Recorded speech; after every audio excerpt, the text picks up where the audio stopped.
Good afternoon, and thank you for joining us on Across the Fence. I'm Jolie Whitney. Today is one of our annual Best of programs, and so I'm talking with one of the best, Ben Willis.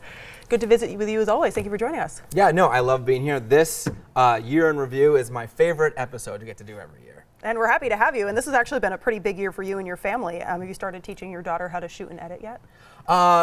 No, we haven't got there yet. She's about to turn 1, so we'll get there when we get there. I just want to take this moment to do a shout out to my nephew Reese. He's 4 years old, and this is his favorite show. So hi, Reese. Oh, hi, Reese. Thank you for watching. We always appreciate it.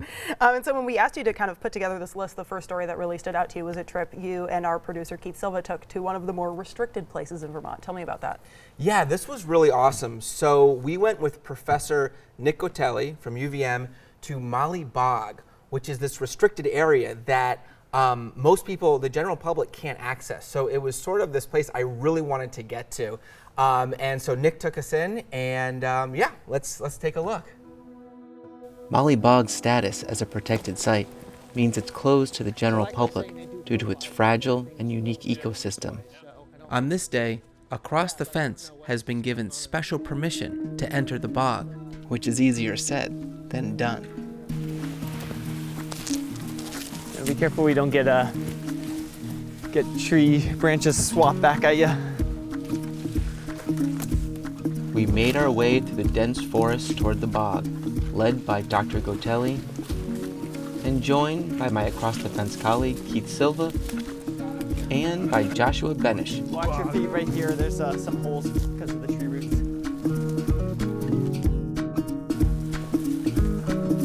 Benish is knowledgeable about all things related to UVM's 10 natural areas. Molly Bog Natural Area is one of our 10 natural areas at UVM. It's a 35-acre land holding.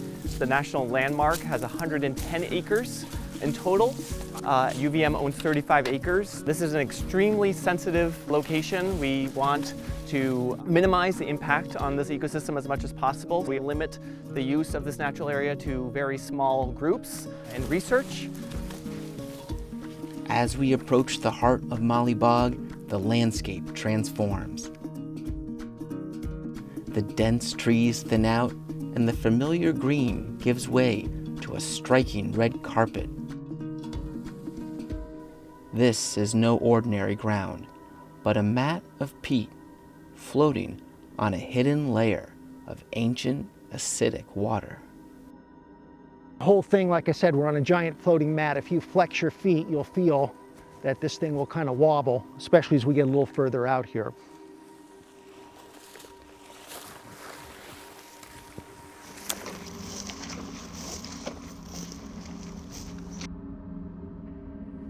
As we venture further, Dr. Gotelli reveals one of the most fascinating adaptations in this ecosystem, the carnivorous pitcher plant, which thrives in these nutrient-poor environments by trapping and digesting insects. I'm going to go in here, and what we're going to do first is just kind of mix this little cocktail up, and I'll just start grabbing some liquid and we will see what we get. Oh yeah, we're getting all sorts of stuff here right away. As we look into it, we see signs of the incredible world thriving within. But there are dozens of these mosquito larvae in here that I can see. These are pretty large instars that will pupate out, and that's what gives us our pitcher plant mosquito here. Now these mosquito larvae are filter feeders, so they're actually streaming water past, and they are themselves feeding on some of the microbes that are in here. So again, we have this whole little ecological system interacting here in an arena. Every once in a while they'll get something big. There have been reliable records, occasionally salamanders or newts getting inside these. And that shoot was part of a program we did here on Across the Fence celebrating 50 years of UVM's natural areas. And that was a great opportunity. I know I had a blast, and I loved seeing the footage that you guys did, and it really kind of showed the direction that we're kind of taking Fence. Why don't you talk about that? Yeah, I think one of the things we really want to do more is take our audience to places that they normally wouldn't get to go. And so one of the places where we were able to do that, another spot, was the Karst Wetlands, where I actually got one of my favorite shots of the year. All right, let's see it. Welcome to the Karst Wetlands Natural Area, a stunning 225-acre landscape in Heinsberg, Vermont. Acquired by UVM in 2013, this site offers a rich mix of open fields, dense forests, and thriving wetlands, including a central basin of open water. Beyond its scenic beauty, the karst wetlands are a vital habitat for diverse wildlife, from bobcats moving through the underbrush to moose feeding in the marshes, and an array of birds that make this area a birder's paradise. There's always something to discover. That's incredible. So you said that there was a favorite shot that stood out from that? Yeah, when I started filming, I wasn't seeing very much wildlife. I was looking for birds, but nothing was showing up. So I pointed the camera down at the water and saw something odd.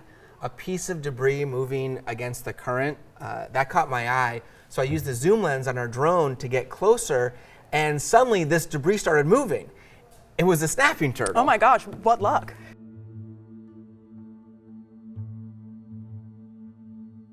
Then I tilted the camera back up. I saw an egret carefully wading through the water, catching fish, with a line of ducks swimming behind it. Yeah, so that wide shot of the entire basin with the egret and the ducks, it was just stunning. Definitely one of my favorite shots of the year. Yeah, definitely. It takes a little bit of luck and also, to your credit, a little bit of skill. Yeah, thanks a lot. Absolutely. In shifting gears a little bit, you got into gardening this year, is that right? Yeah, so we moved into a new home about a year ago, and I decided to start a garden.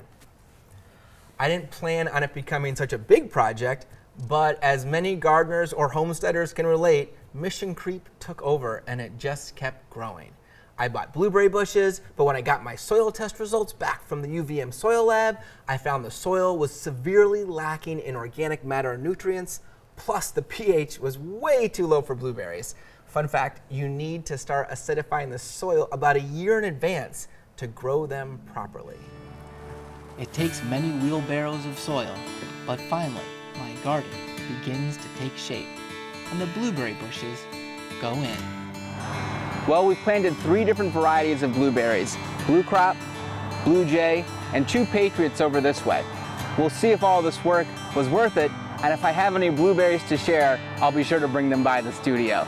In my garden, I'm Ben Willis with Across the Fence. So how did the blueberries go? I don't remember seeing any here in the studio, so. Well, I know I promised to bring some into the studio, and we did get blueberries. We actually got a lot, but they mysteriously kept disappearing from the bush into the house. I don't know what's happening. Likely story, all right. Yeah. Next year. What I did learn the hard way is that if you're going to grow blueberries, instead plant raspberries. They are way easier to grow. All right, and tell me about a forest project you worked on this year. Yeah, so I got a chance to go down to the Smoky House Center to learn about forest farming. It's something that I've always been really interested in. At my parents' home, they have a lot of wild ramps growing in the forest, and as I grew up, I kind of learned where all the good spots were. And I kind of was thinking that would be a cool thing to do on our property. And so down at the Smoky House Center, I joined Walter Kamek, the program director there, and he showed me some of their operations on some of their research on forest farming. So we're in the historic sugar bush at Smoky House. If we were to walk probably half a mile to our east, we would be in the active sugar bush. So we're not tapping this area right now, but these trees right here, there's rumor that these were actually tapped during the Civil War. So these are incredibly old sugar maple trees right over here. So we seeded ginseng last fall. So this is, you know, a 3-month-old ginseng, not even a 2-month-old ginseng plant. This is called golden seal.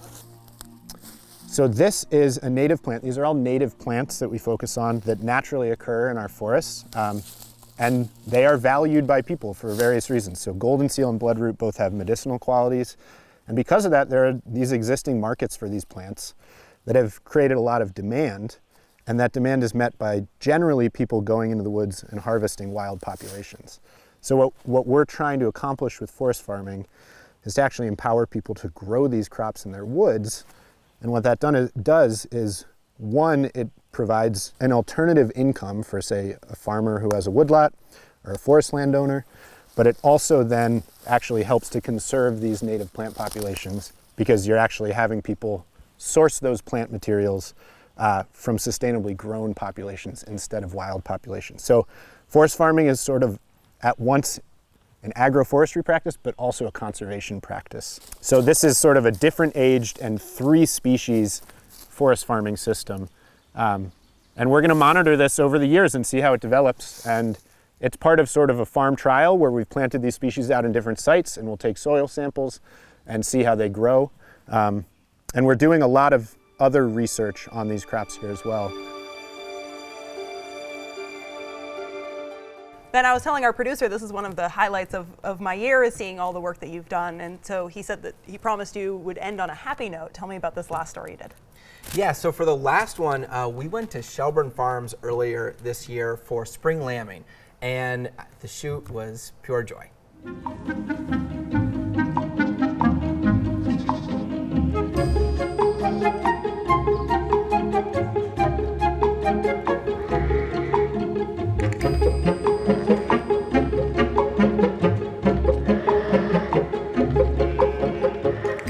Over the course of this year, the 77 ewes at the farm will have given birth to around 140 lambs.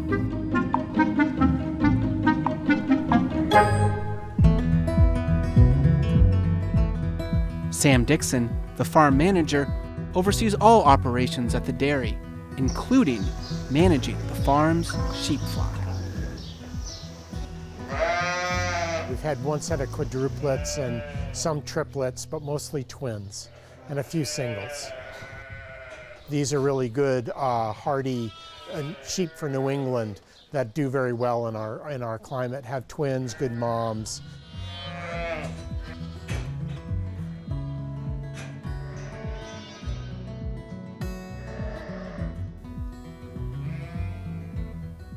Thank you so much for joining us today, Ben. Thanks for having me on. Absolutely, and that takes care of our program for today. My thanks to the crew behind the scenes here who make our program possible. I'm Jolie Whitney. This is Across the Fence. Have a good one.